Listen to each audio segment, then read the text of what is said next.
Good morning, good afternoon, good evening, good day, everyone. Welcome to Gaia STEM lecture series of Taiwan Top Science Student Project.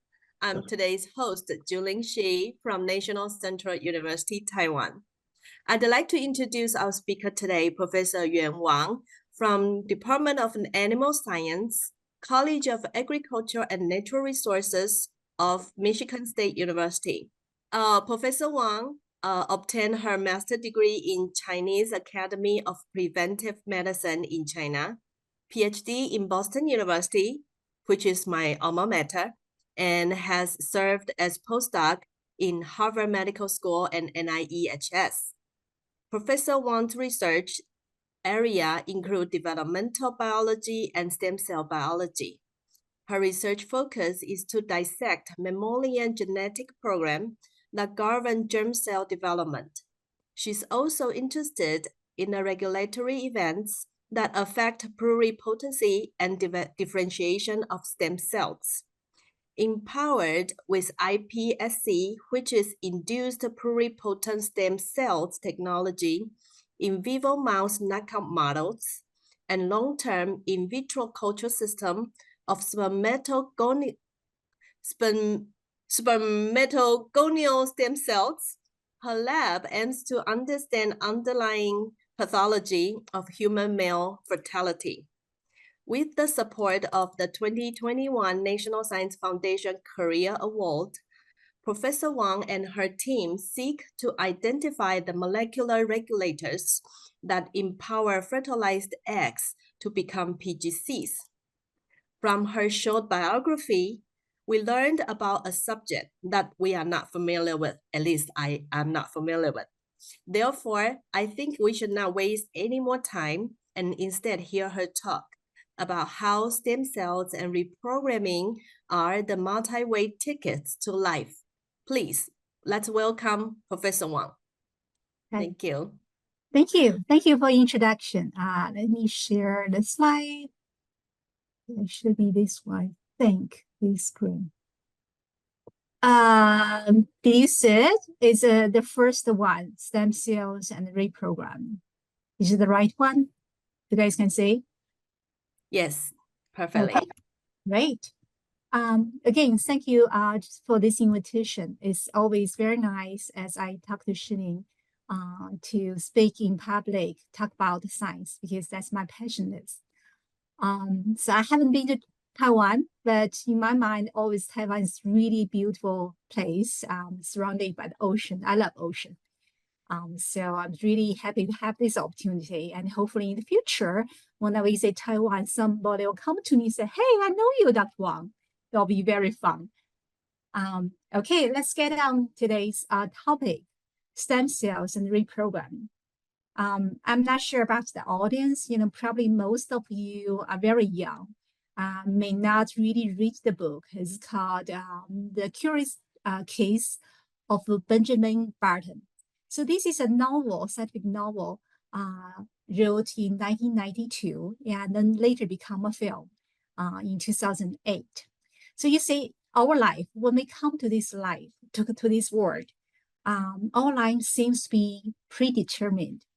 We grow from a very single cell, the fertilized egg, and then become multi-cell organism. From a baby to adult, then we grow older, right? So in the case of Benjamin Button, he grew the different way. He grew in the reverse order. Basically, he was born as an old man, and he grew younger and younger, and finally end up as a baby. Of course, this is a very sci-fi novel, right? It's not going to happen in the real life. However, some of you may or may not, because you're young, like me, I'm thinking I'm getting older. I want to become younger in the future, right? I want to be my skin rejuvenate, or I want my heart can regenerate. I have a better quality of life. So today, I'm going to talk about stem cells and reprogramming. So those science technology can make these dreams or make this possibility to become true. To talk about stem cells, first we need to know what is Okay, what is the cell? So from the screen, you can see me, right? Because I am big, but I am made of 36 trillion of cells, more than 200 type of cells. So cell is a functional unit of our body. It's very tiny. You won't be able to see by your naked eyes. And with the device, the help from the device called microscope, now we can see the cell. As you can see here, can you see the pointer I'm pointing here? Yes, okay. yes. Okay, great. So those cells are basically like a village. There is a small houses in there, like mitochondria, lysosome, and in the middle of the cell, there is a command center. This is called nuclear, and the commander is DNA, deoxynucleotide acid. So DNA basically send out its command using DNA sequences to genes. So genes then translate these DNA sequences into protein to perform our biological functions. So one thing I want to point out is all the cells in one's body have the same DNA sequences. For example, my skin cells, my muscle cells, my blood or neuron cells, they all have the same set of DNA sequences. They know each other, they just keep the same, okay? But each person have unique DNA sequences. Mine is different from Juling and from yours, from different people. That's how our biological identity being defined. That's why I have black hair and some people have blue eyes, right? So they will be different. That's also why my cell cannot given to anybody, because the recipient will recognize my cell as foreign subject. They think it will be dangerous or try to get rid of those cells. So the process to move cells from one place to another is called transplantation. While the process to get rid of the foreign cells, those transplanted cells, by the immune system is called immunorejection. So these two terms I'm going to also mention later in my talk. So with that said, we have to know that for the genes perform critical functions, they usually contain the same DNA sequences across individual. For example, lambda gene is a family of genes that's actually making the tight junction between cells. For example, making the tight junction between skin cells. So they making the skin cell close each other, cells form a layer to prevent us, okay? So any alteration, what we call them is mutation in those genes, well, I'll call severe problem. And your lambda and my lambda DNA sequence, they are very same, they're very similar, okay? So mutations could cause disease. That's how the German boy got his disease. It's called epidermolysis bullosa. So this disease is caused by a mutation in its lambda3 gene. So in this case, his skin cell no longer can form these tight junctions, and the skin cells getting very loose from his body and fall out. And at the end, this boy loses 2/3 of his skin cells. So the doctors really try very hard to help this boy, right? They tried the skin transplantation, basically to use skins from normal people, from people with normal lambda3 functions to this boy. But unfortunately, this boy had very strong immune rejection. So the transplantation failed. So as a desperate measure, doctors try to isolate or to collect the remaining skin cells from this boy. So one type of cell, they grow up. And those cells then can grow up more. So the doctors can then edit those cells to correct the mutations, correct the lambda3 mutations in those cells, and grow them all together, and finally differentiate them into those skin sheet for transplantation. As we said, because those cells, they coming from the boy, they contain the same DNA sequences as his original skin cells, right? So they recognize as a self. So there is no immunorejection occur. So after 21 months treatment, this boy back to normal life. So we have really covered a lot of skin cells here, right? As I said, not every skin cell can grow. Actually, there are only rare population in our skin. This is called skin stem cells. Those cells can expand and also can differentiate into other type of skin lineages and become the whole set of skin layer and for us to use. So you can say from we call it a stem cell must have two major properties. One is called self-renewal, another is differentiation. So that means to be a stem cell, those cells usually is unspecialized, but they can make a copy of themselves as self-renewal, and they can produce multiple designated progeny cells with specialized functions, like other skin lineages, epidermal cells, epithelial cells, etc. Okay, so this process is self-renewal differentiation. It's major property by these stem cells. So there is many type of tissue stem cells. We call it generally tissue stem cells, like skin stem cells. They have very similar functions or properties. Usually they are really rare population. As we said, not every skin cell can grow up. They have actually, most of our skin cells have very limited potential to proliferate. They usually will die out very quickly, okay? And those cells, skin stem cells or tissue stem cells, they naturally exist, okay? The function of these cells is to regenerate and replenish the damaged tissues in the highly proliferated tissue, like skin, right? Because we are hurting skin very easily, and they then grow up, they will be healed very well, right? So one also limitation of those cells we need to realize is that the self-renewal and differentiation potential of those tissue stem cells are very limited.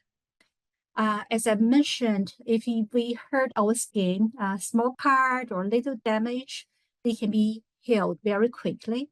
However, in the case of the German boy, if have a large skin loss, the speed of skin stem cell self-renewal and differentiation cannot be that fast. They have limited.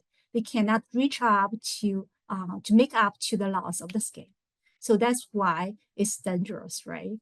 And also the potential of a differentiation self-renewal also decline with age. So that's, I am older than most probably you here. If I cut my skin and the healing speed may not be as fast as you have, okay? Okay, so in addition to skin stem cells, there is, as I said, there is a couple different ones. I just want to give you a couple examples. Like the hair follicle stem cells exist in the bulge area of the hair rod. So that's why we cut our hair and they grow up again, right? So there is a mouse model, it's a nude mice. They do not have any hair, okay? That's why they call nude mice. But if you transplant those hair follicle stem cells to these mice, now you can see the hair grow up. A well-established example of tissue stem cell, and you probably also heard of, is hematopoietic stem cells. And if you haven't heard this cell, you at least probably heard bone marrow transplantation, right? Because hematopoietic stem cells, they are the cell to generate all the blood cells and all the immune cells. Blood cell, like red blood cells, that's why our blood, when you cut, our hand or something, the blood is red. It's red blood cells carry the oxygen to carry the nutrient. And also in immune cells, the T cell, B cell, lympho cells. And they are to prevent infection from bacteria, virus, they helping us to keep healthy. So hematopoietic stem cells exist in bone marrow.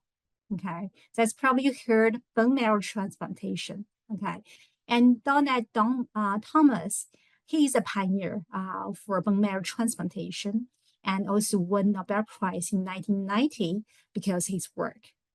So you can see this bone marrow transplantation, they carried hematopoietic stem cells, then can be expanded in tissue culture places or directly into patients. So currently, bone marrow transplantation is a standard protocol treatment for treating leukemia, lymphoma, and severe anemia, such as aplastic anemia. So in combination with other type of technology like gene editing, stem cells not only can be used for transplantation, they can also treat other type of diseases. For example, one example is called AIDS. Some of you may heard of this disease. They basically is acquired immunodeficiency syndrome. It's caused by a virus, is human immunodeficiency virus. So this virus specifically attack our T lymphocyte. As I mentioned, lymphocyte are the soldier, right? They are in our body. They defense the bacteria, the virus for us. So with all those T lymphocyte, our immunodeficiency will be compromised. So on the T lymphocyte, there is a receptor called the CCR5, and HIV can get into the lymphocyte through this CCR5 as a gate. And they proliferate inside of the cell and finally lyse the cell, kill the lymphocyte.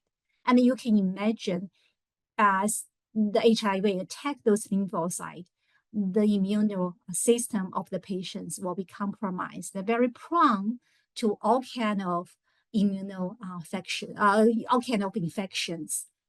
like pneumonia, etc. And interestingly, CCR5 does not have any known biological function. So scientists present, okay, how about we treat patients? We just remove the CCR5. In this case, those HIV virus cannot really enter lymphocyte, right? Cannot cause the disease. But the problem is T lymphocyte is the terminal differentiated cells. They will come and they will go, right? They will die. And a new T lymphocyte coming from hematopoietic cells all carry the CCR5. Newly formed T lymphocyte have the CCR5. So another alternative approach is to remove CCR5 from hematopoietic stem cells. In this case, all the T lymphocytes do not have CCR5. So in this case, HIV cannot attack the lymphocyte, no longer cause problem for the patients. And this is also how the doctors from Weill Cornell Medical Center, they use this approach to treat HIV patients, and very successfully. Okay, so one last tissue stem cell I want to mention, because this one is very special, is my favorite. And also, Juling mentioned in her introduction, it's called the spermatogonia stem cells. So this spermatogonia stem cell is special because it's making sperms. So per second, for the biological male testis, per second, there is 1,500 sperm can be produced very fast, very big amount. And then you can imagine how important those spermatogonia stem cells have to be there, right? They have to be there to support such a big production of sperm. It's special is also because those sperms is different from the one we just talked about it as somatic cells, like skin cells or blood cells, immunocells. They have certain biological functions, daily biological functions for us, right, to perform. And sperm is only function is pass the genetic information into a next generation. They are called germ cells, okay? And this spermatogonia stem cell is only known germ-like stem cells exist. And then you can imagine these spermatogonia stem cells are very important to maintain the sustainable male fertility. So one application this can be used is for young cancer patients. For young patients, when before they reach to the puberty, they haven't really developed the sperm yet. Okay, if they go through the cancer therapy, radiation, chemotherapy, those treatment could kill all the cells, spermogonial stem, increase spermogonial stem cells. So 20% of those patients could lose fertility forever, permanently. Okay, so one approach to help those patients, so it basically to get the spermogonial stem cell before treatment and transplant back to restore the fertility. So we talk about several types of tissue stem cells, and one word you heard over and over is transplantation, right? Yes, indeed. We talk about transplantation several times, and we now know transplantation actually can be classified as autologous transplantation and allogeneic transplantation. Autologous means the donor and the recipient come from the same person. Like their German boy, the cells transplanted back is from him, right? It was from him, his own skin stem cells. Allogeneic transplantation, that means the donor and the recipient, they are different. We talk about hematopoietic stem cells for the leukemia, lymphoma treatment. We do the transplantation, and usually those bone marrow coming from a different donor.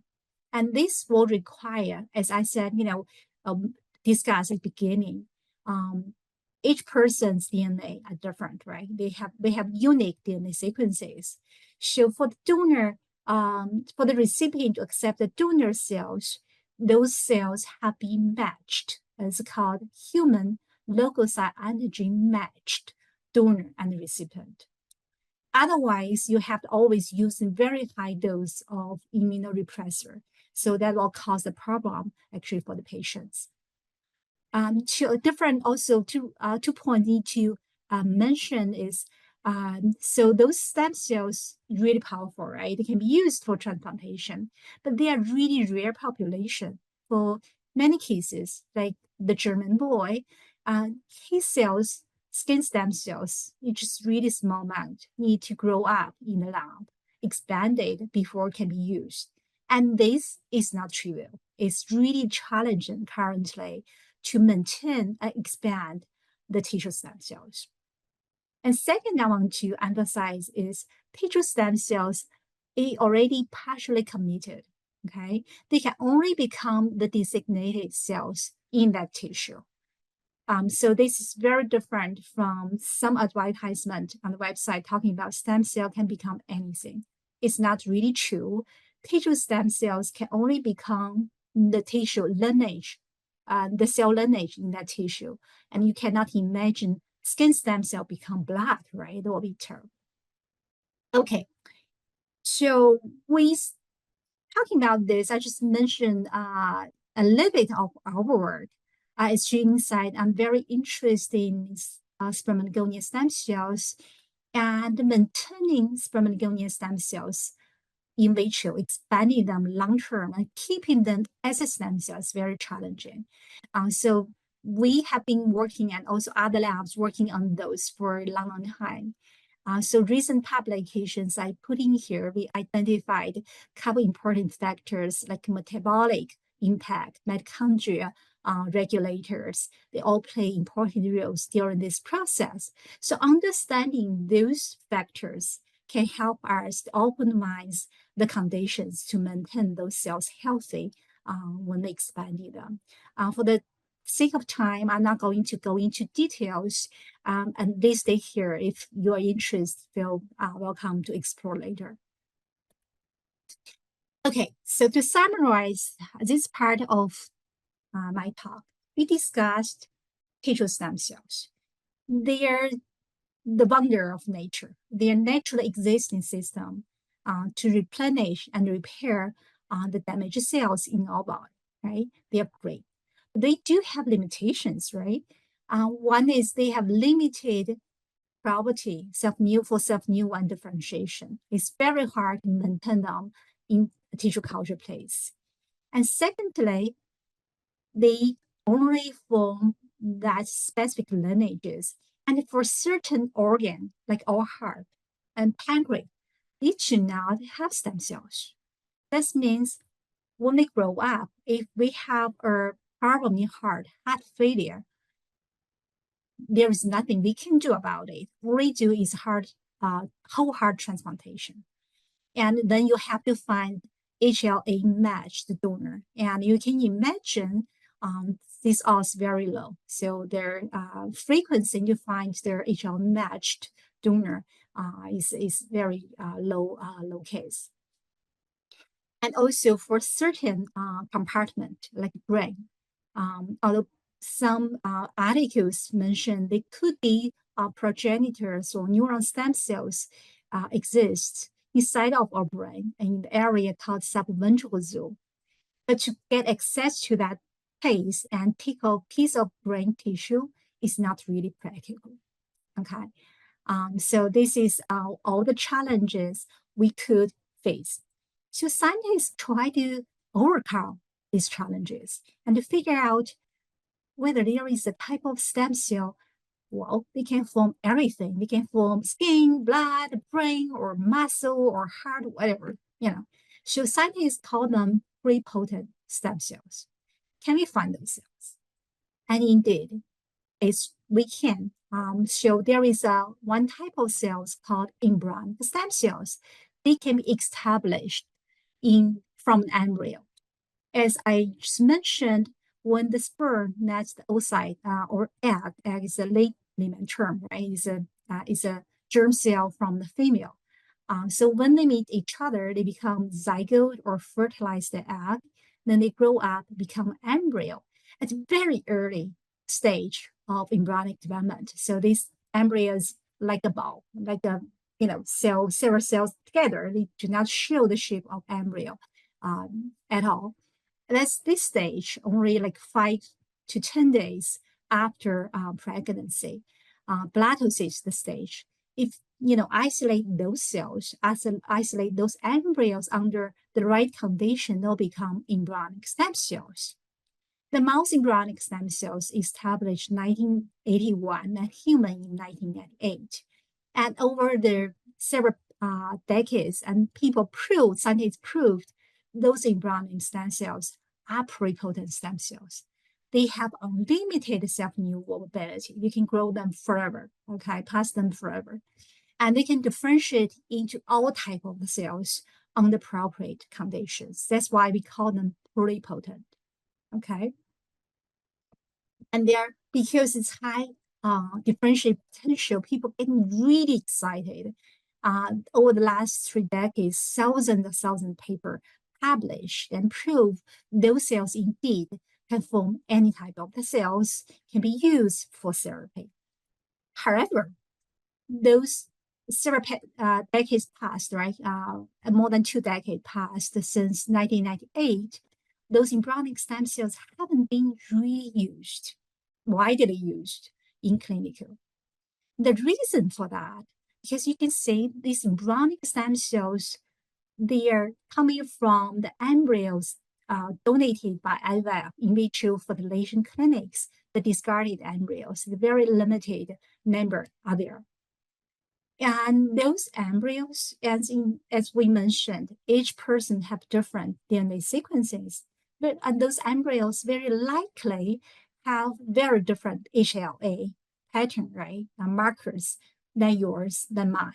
In this case, actually, we cannot really use those cells for therapy. So embryonic stem cell-derived cells are mostly used in immunoprivileged site. For example, the eye do not have their immunocells there, do not have blood vessel inside the eye, or treating for severe disease like high precision spinal cord injury. This could be one thing to go ahead in the future, but it's also limited. So this is another challenge now is being faced to the scientists, how we fix this, right? Can they find the personalized pluripotent stem cell? Each person can have their own stem cells. Is that possible? And again, the answer is yes. Okay, we can do that through a procedure called nuclear transfer. So this is a really beautiful work being done in 2002 from George Daly and Dr. Yanish lab. So they used a mouse model is containing a REC2 mutation. And this REC2 mutation will cause those mouse have no lymphocyte, okay, have a problem. So if you take the tail, the tip from the tail, those cells, somatic cells, there, you isolate the nuclear, and then you put into the enucleated oocyte. Okay, now you're putting them together. Although this nuclear coming from the tail is terminal differentiated cells, but can be coaxed by the cytoplasm of the oocyte. They were thinking, oh, you know what? I'm not a tail cell. I am embryonic cell, okay? So this procedure is called nuclear transfer, and this is coming our concept here today. We also discuss is reprogramming. So this reprogramming, you recall, is cellular reprogramming because this using the cytoplasm of the oocyte to induce the nuclear of a differentiated cells into thinking the embryonic cells. And as a fact, actually these cells can thinking is fertilize the egg and grow up into embryo under the right conditions, as we're talking about blastocyst, very early stage of embryo. And this procedure being done by, the first being done by Dr. John Gordon in 1950s, and he won the Nobel Prize in 2012 for his accomplishment. So those, as I mentioned, so this blastocyst that then can become or can be used to establish embryonic stem cells. And because the nuclear, they coming from their donor, right? They also containing the disease gene, the REC2 mutation. They can do the gene editing to correct them.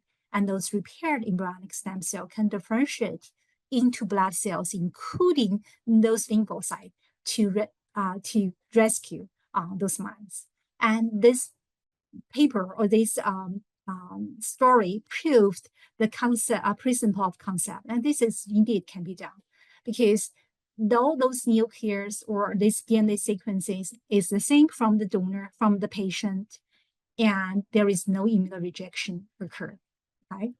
So this is really beautiful, elegant work being done there.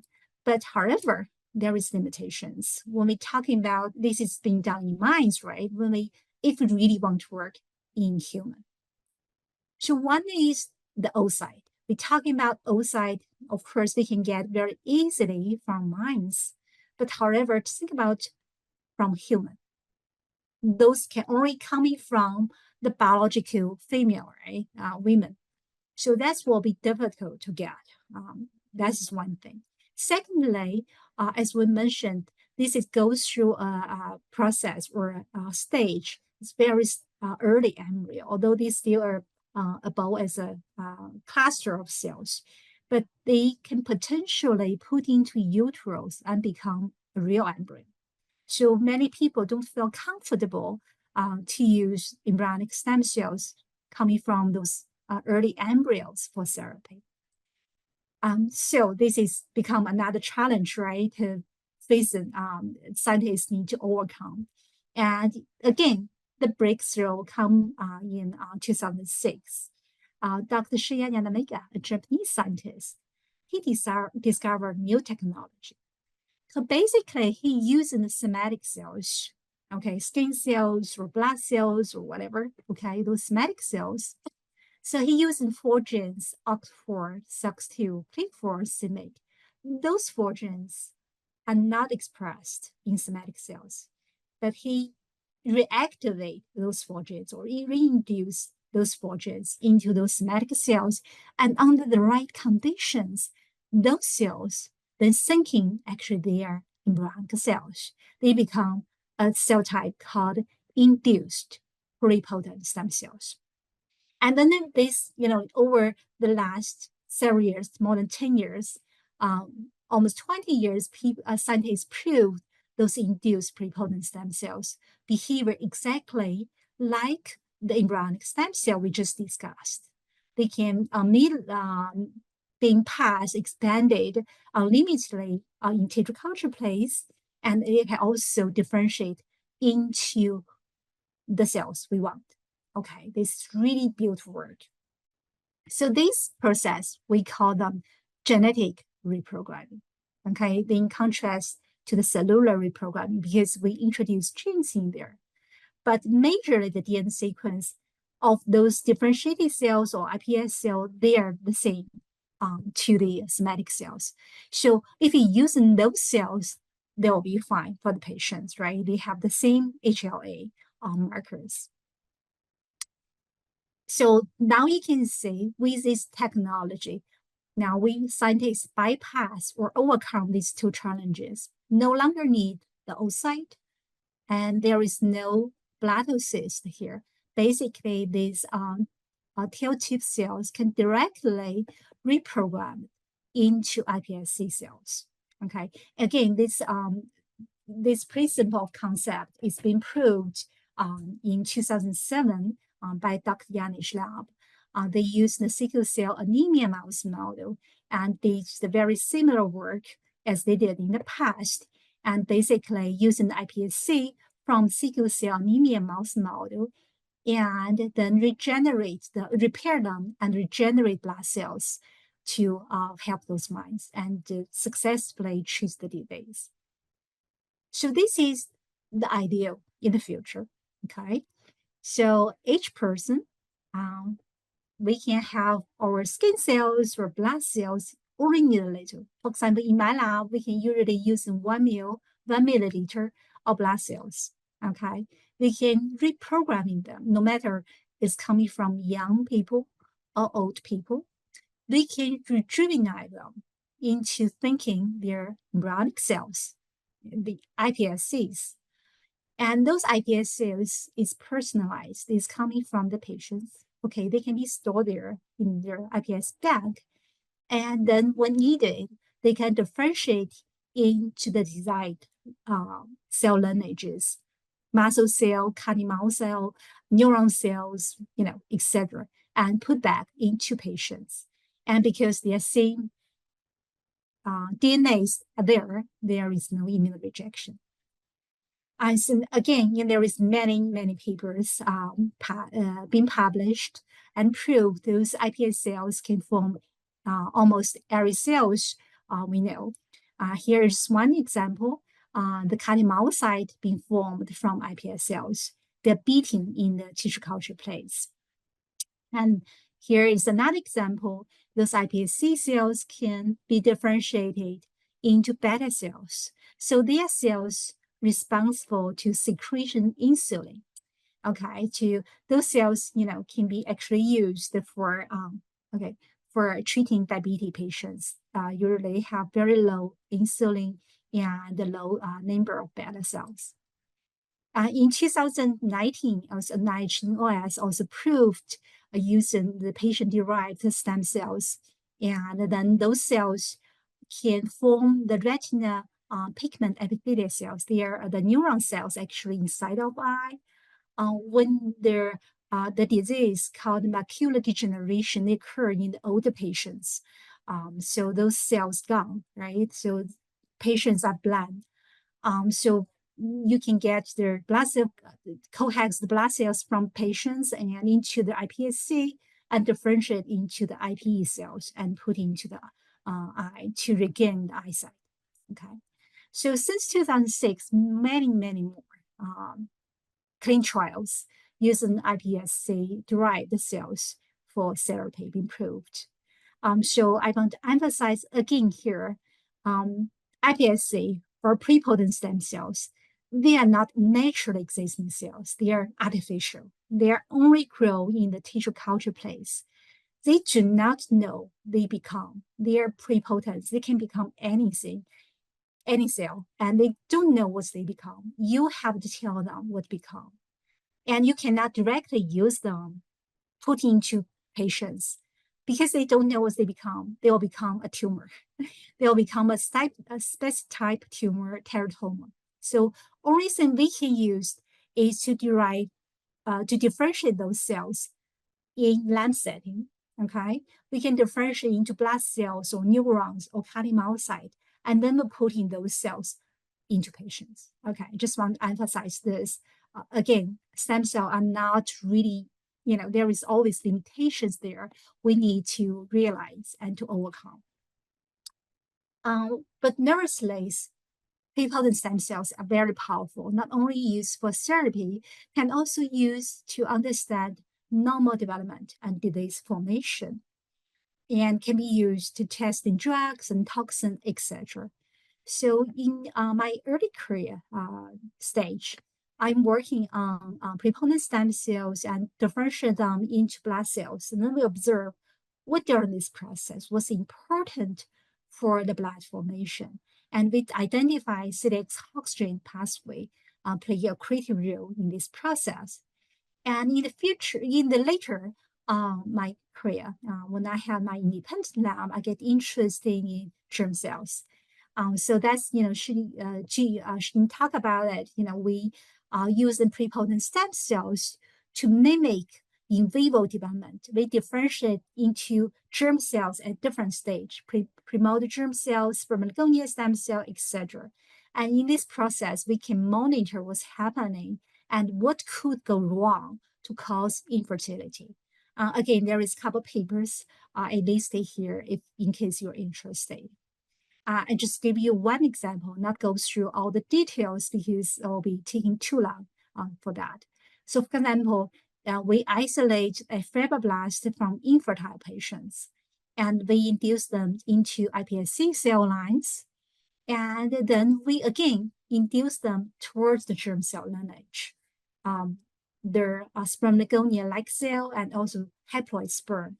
We can see those patient-derived cells, especially those infertile patients, they have very low germ cell formation. It's basically this technology or this approach can mimic in vivo development. Then we can use these cells to figure out what's going wrong, okay? What's wrong, what's caused infertility. So iPSC could be a very powerful model to mimic disease formation. Okay, so I have to admit, because this is still a long way, this is really beautiful future, and I believe everyone here in the future can see this happening. But still, there is a long way to go. The major challenge is differentiation, right? As I said, pluripotent stem cells do not know what they become. You have to give them the right condition. We know they can become those cells under the right condition, but to get the clinical scale, really large scale, to use for patients and make sure there is no residue pluripotent stem cell there, because otherwise it will cause tumor formation, right? And there is no immune response for the patients, etc. These all the barriers for the future to use those cells in therapy. But still, I'm very optimistic. I believe this could happen one day. Okay, so today we talk about stem cells and reprogramming. So I hope you this is something you really like and know, and hopefully can stimulate some of you to do the work in the future, right? So we talk about reprogramming is the opposite direction of development or differentiation. We naturally predetermined to from young to old. But this technology, the reprogramming technology, can rejuvenate the terminal differentiated cells back to the stage, to the very early stage, and then be used for therapy. So this is a model proposed or presented by Conrad Weddington. He basically used this model to say this is a downhill of the development, so it's easier from one the zygote, the fertilized egg, to become terminal differentiated. But if you want to go back or go across lineages, will be hard. There is barrier in there. So this reminds me to think about all life. Okay. So I know many of you here, as I was told, are very young from high school even. So I feel you guys still at the stage of pluripotent stem cells, because you haven't really determined you become to be, right? You could become anyone. You can become an artist, become a businessman, could become a scientist, right? And I would say, as this model shows, this is really important when you at the crossroad makes their life decision, right? Make wise ones. Your heart, where your heart will be, your passion will be. Make sure that you become the right person. But once you become the blood cells, if artist or businessman, if you cross the barrier, that will be hard. But with that said, I would say everything is possible. Everyone can make mistakes. Can maybe someday, if one day, will say, okay, regret the decision you made. You want to become a philosopher, right? You want to know the meaning of life. Yes, although it's hard, we have reprogramming, and same thing is life. As long as we are alive, there is a hope. There always you can change your life. You can become the person you want. Okay, so with that, I will finish my talk. There is 2 videos also made by the undergraduate students in my lab. So some of part of those talk, if you haven't catch all of them, you can watch a video as well. They're very nice one. I think it's better talk than I have done here. Okay, so any questions? Okay, thank you, Professor Wang, to give us an overview of what stem cells are and what they can do. And there are many concepts that we have not yet been able to completely capture. So now we'd like to open the floor for questions and discussions. And our audience can use raise hands function to talk to our speaker today, or you can type your questions in the chat box.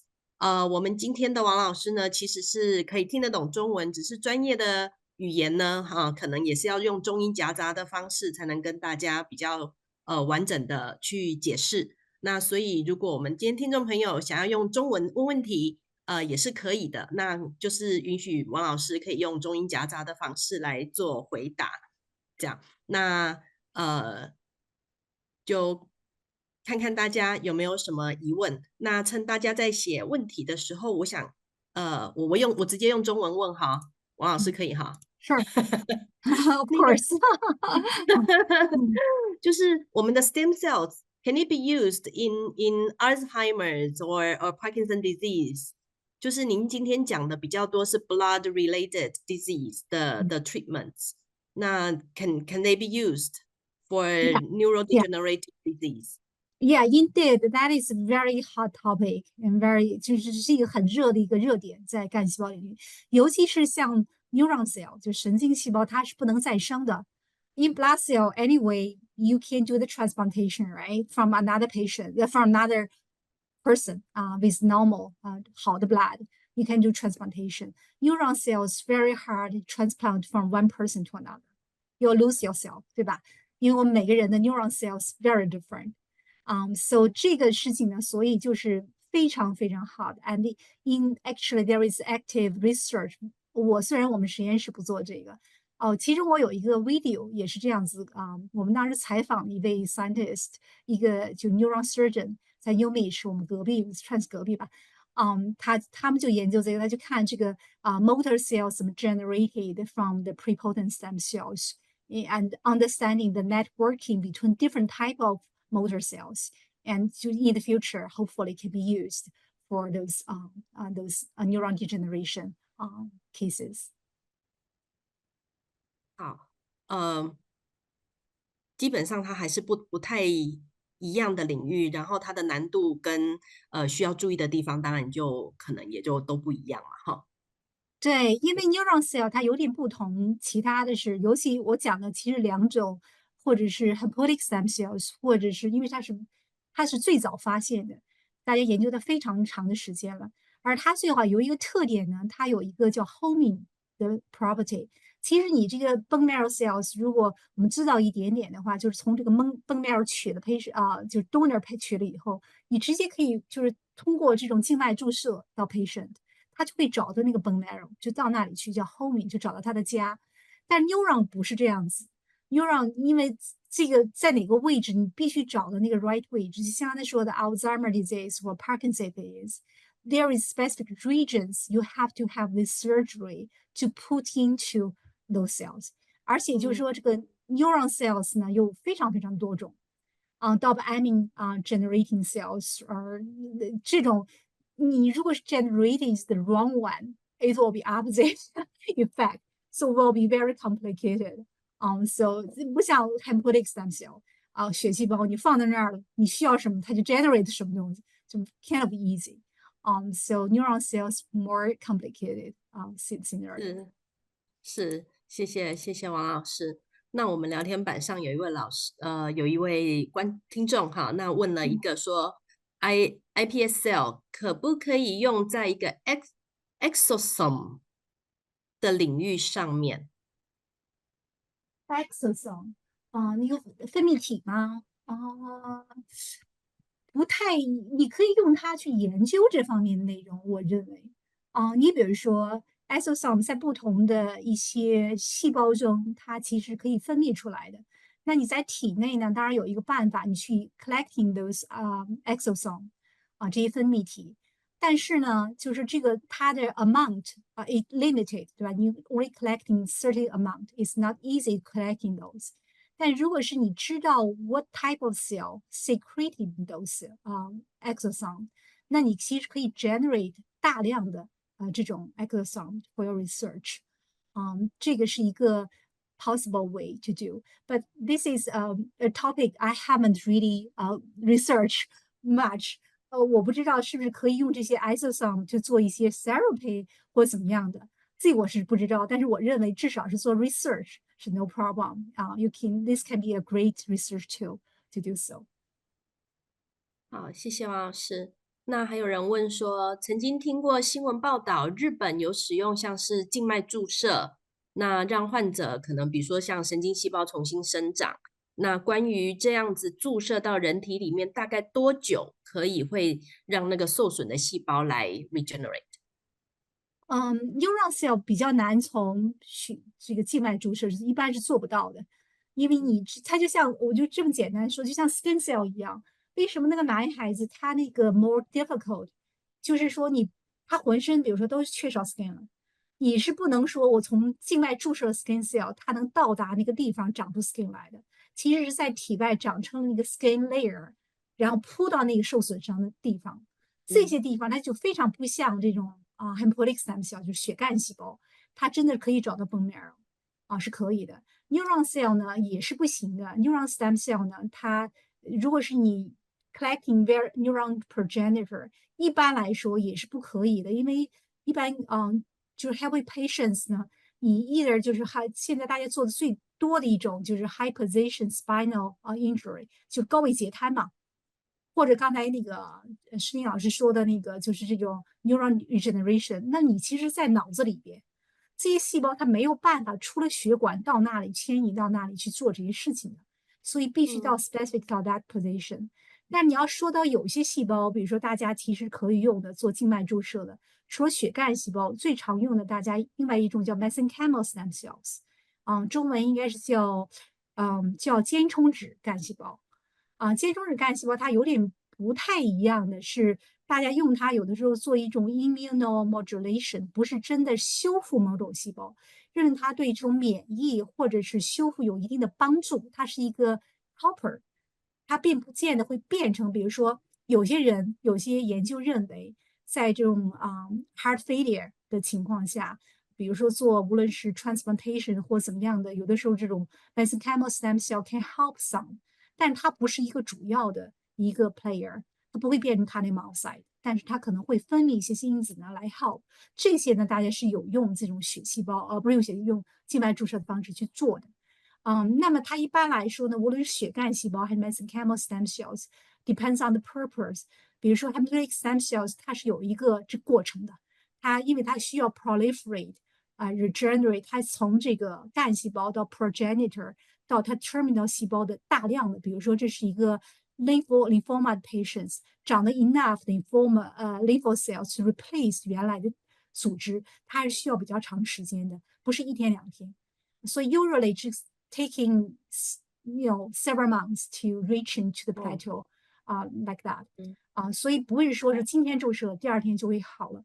一般是 several weeks to even months to reach to the effect。所以不是一个，除非当时同时要用输血，这种是即时的马上注射就能够发生作用。那换另外一个方式问那个，我刚刚也想要问说，我们从那个 adult cell 去 culture 变成一个 PSC 的时候，这个过程要多久？That's 这个 very good culture question. 要多久？对，very good question. 所以我当时就说了，如果是人们将来真的想用这个，要先把它弄成 PSC。PSC culture 本身我们现在就比如我们实验室这个就是这个过程，一般来说需要 at least 1 to 2 months to get it. OK， 因为你需要从一个细胞把它变成了以后，这大概需要将近1个月。你会从一个 single cell 让它长起来 ，expanded, pick up single colony to do all the characterization, at least another month.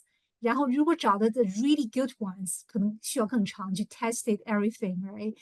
所以呢，这个呢是一个 more than a preparation. Once those iPSC being established, they'll be hopefully quicker. 就是说，但是这个过程其实很长 ，at least 1 month, 2 months we're talking about here. 那我会很好奇一个很具体你们在操作的问题，就是当你们在拿这个 cell 的时候，是会拿很多不同的人的 cell，然后来 culture 它吗？如果是用 patient，你it depends on the purpose， 对吧？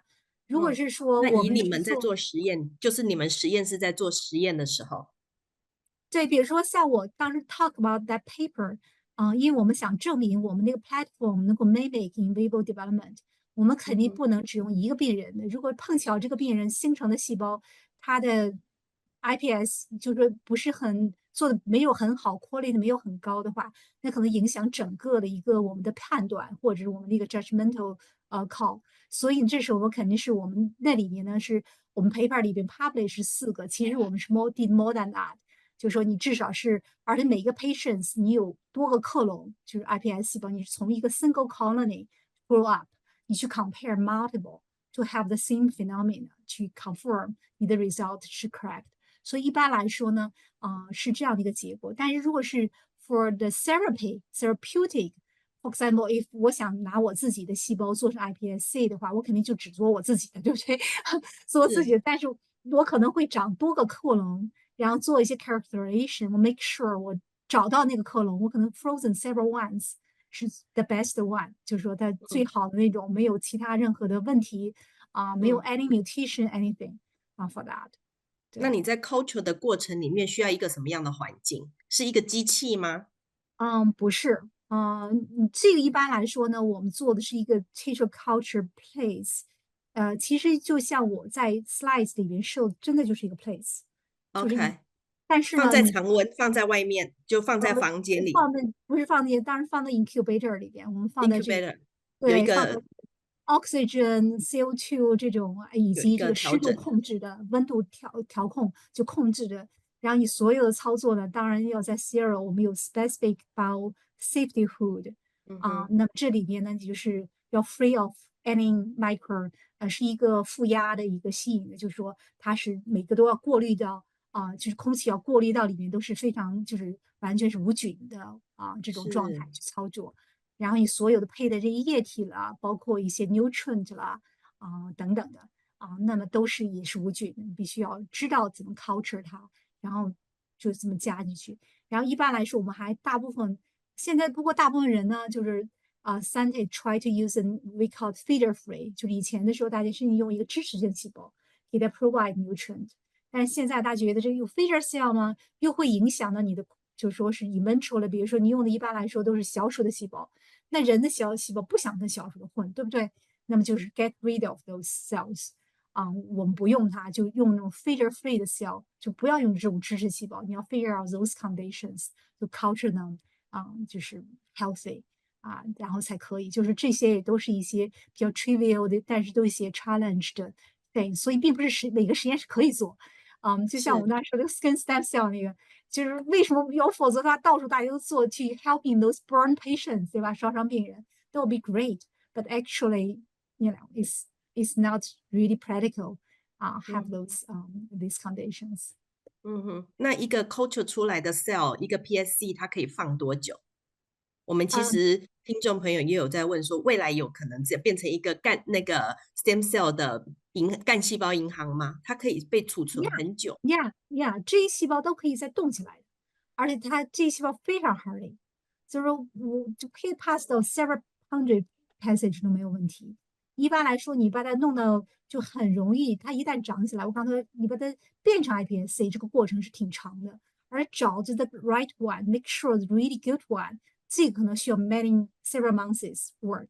但是一旦它长成了，这个其实完全 very easy to culture。you culture 它这个过程以及 media 都是 standard media， 然后 very easy like in 1 week you have the cell you can frozen down。Oh no, to frozen down they can be forever liquid nitrogen， 就是零下150度左右吧，那样子你可以就 forever culture them，不能culture frozen them。Once you need them， 你就可以 recover them into culture place， 所以它可以待就 basically forever， 就是这种半的就你们自己会 culture 一些放起来吗？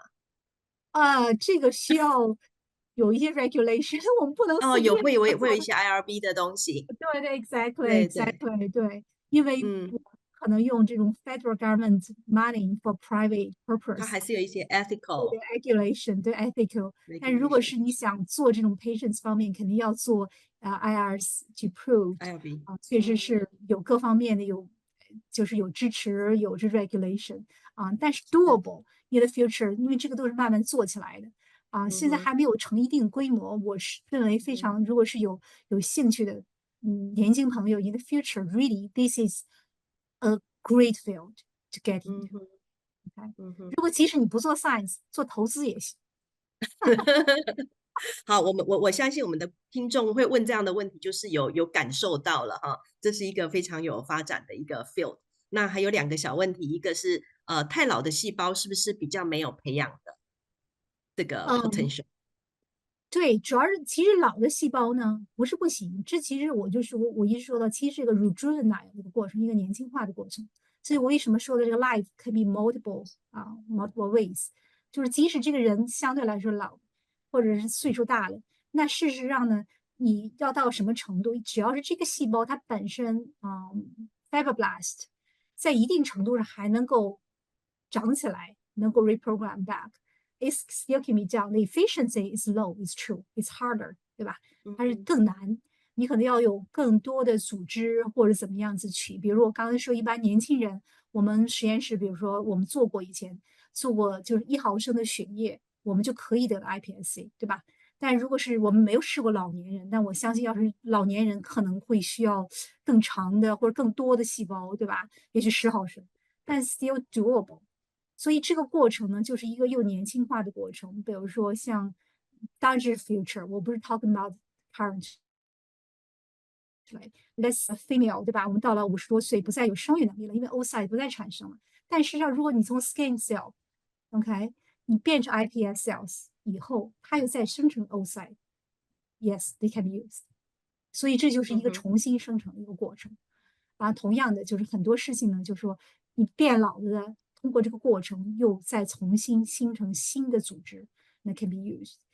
对，所以这个老呢，我没有，确实也有人做过对比 ，efficiency 的确是下降的，but still doable。是，谢谢。那最后一个问题了，就说我们这样子的一个领域哈 ，iPSC 的这个功能，那在 rare disease 除了刚才您在投影片跟我们回答完的这个 Alzheimer 这一些之外，还有哪一些 rare disease 你觉得是一个它可能的发展方向？我们年轻人呢，在接下来的科学生涯里面，或许也可以多注意的地方。其实 iPSC 我之所以说它非常 high potential， 就是因为它很多东西都可以做治疗。当然，我刚才举的几个例子是一个就是比较常见的或发生的 cases，lymphoma、leukemia 这些。但事实上，我可以这么说，你比如说，我们的脑子你不能随便换，对不对？Because if you change your brain, you'll become another person. That is different. 但事实上，我们身体中的每一个部位都可以换的。你就可以这样，就是说，你即使是有一个 disease happening， then in the future this can be replaced by the cell from iPSC. As long of course 这有一个 condition， 就是说你得知道这个 mutation 或者什么样子是什么，对吧？如果是说它发生这个疾病，但实际上你不知道，你即使又在形成这个组织，它还是有这个 disease， 它还是有这个 mutation， will become 就是不再是一个治疗了，对吧？就只是一个不停的替换，那就没有办法。所以呢 ，theoretically in the future， 只要是这个，我觉得 any field related to the preponderant or stem cells， 这个呢其实很多方面太多了。去研究 disease formation 各种各样的 disease， 从这种尤其是那种跟这种不能够再生的组织就是说尤其是 very important to have those cells. And for adult stem cell， 我刚才说到的，如果存在这种细胞，我觉得一个 very important thing is to how to maintain those cells。OK， 这些细胞其实存在的 naturally， 那么我们能够 maintain 它，其实我们就可以用它。而那些没有能够 regenerate 组织呢，我们从 PSC 对吧，从 pluripotent stem cell 多能干细胞来产生。那么两条路走这两条路，那么我们将来的 future 就可以 have very broad, very beautiful future 。我突然脑海里冒出了那个长生不老的想象。我只能说，就永远我们虽然这么说人是永远有不同的 challenge， 我们不可能永远长生不老，只不过是我想的是 making the quality of life better， 对吧？就说我们即使是到一定程度，我还能够一定程度的年轻能 have a healthy life will be very important。好，谢谢王老师Thank you, Professor Wang, for a very insightful talk, and we had a very dynamic interaction. The topic today is one that is new to us and very, very important for human life sustainability and has great potential for research and for development. There's still a lot to talk about, but there are still a lot that we need more time to explore this topic further. Due to time constraint, we shall end today's session, and I hope we can soon have another talk with Professor Wang and to see what comes next for stem cells development. And before we end today's session, I'd like to announce about next month. We will have Dr. 刘之路老师Chilu Liu from California State University, Fullerton.